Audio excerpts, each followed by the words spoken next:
Hey everyone, welcome back to our New Testament challenge. Today we're here in Luke chapter 20. Today I want us to look at verses 1 through 8. It says, One day as he was teaching the people in the temple and proclaiming the good news, the chief priests and the scribes with the elders came and said to him, Tell us by what authority you are doing these things.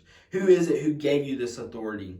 He answered them, I will ask you a question. Tell me, was the baptism of John from heaven or of human origin? They discussed it among themselves. If we say from heaven, he will say, well, why didn't you believe him? But if we say of human origin, all the people will stone us because they are convinced that John was a prophet. So they answered, they did not know its origin. And Jesus said to them, neither will I tell you by what authority I do these things. Jesus here, he's talking to the Pharisees and can come off rash or harsh, but this is the thing.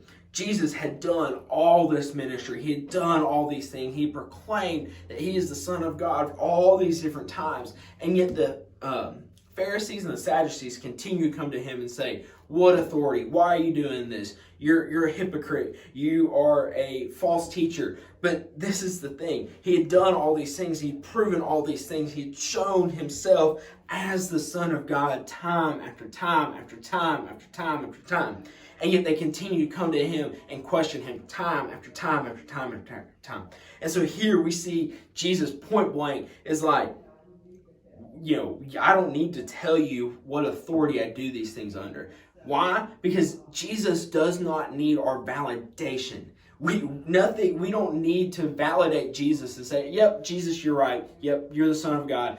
He doesn't need our validation. He's validated on his own because he's the Son of God. And so we as people we oftentimes walk around like, yep, Jesus is true. And we're like approving, like, hey, yep, you're good to go. But Jesus does not need our validation. He doesn't need any type of approval or validation or crediting from us.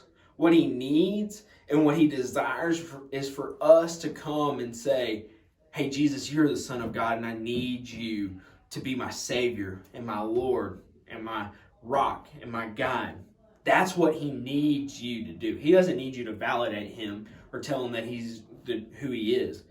He needs you to come to him and say, I can't do this on my own. I hope you have a great rest of your day.